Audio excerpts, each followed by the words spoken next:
महाराष्ट्र चुनाव में बीजेपी को मिले सबसे ज्यादा वोट। अजीत से ज्यादा वोट पाकर भी पीछे रह गए शरद पवार। जानिए दिलचस्प आंकड़े। महाराष्ट्र विधानसभा चुनाव में भाजपा ने सबसे अधिक 26.77% वोट हासिल किया है। उसने 149 सीटों पर चुनाव लड़कर 132 सीटें जीती हैं। कुल 1,72,93,650 वोट हासिल किए। विधानसभा चुनाव में भाजपा का 132 सीटें जीतना 100 सीटों का आंकड़ा पार करने की हैट्रिक है। पार्टी ने 2014 के विधानसभा चुनाव में 122 सीटें और 2019 के चुनावों में 105 सीटें जीती थी। महाराष्ट्र विधानसभा में 101 सीटों पर लड़ी कांग्रेस ने केवल 16 सीटें जीती और 12.42 वोट प्रतिशत के साथ दूसरे स्थान पर रही।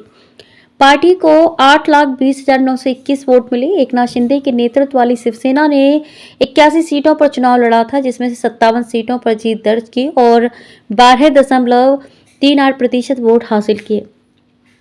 अजीत से ज्यादा वोट लाई शरद पवार की पार्टी। खास बात यह है कि कम सीटें हासिल करने वाली शरद पवार के नेतृत्व वाली राकांपा शरद चंद्र पवार को अजीत पवार नीत राकांपा से अधिक वोट मिले। राकांपा शरद चंद्र पवार ने 86 सीटों पर चुनाव लड़ा, लेकिन 11.28% वोट के साथ केवल 10 सीटें ही जीत पाई।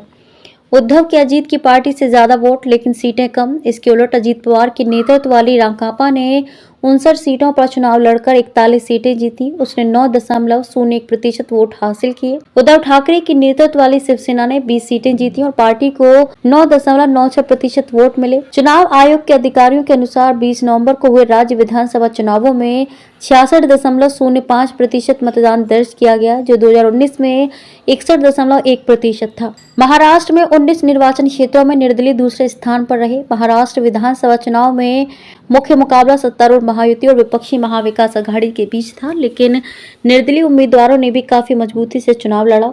निर्दलीय उम्मीदवारों ने 19 निर्वाचन क्षेत्रों में दूसरे स्थान पर रहकर अपनी ताकत दिखाई।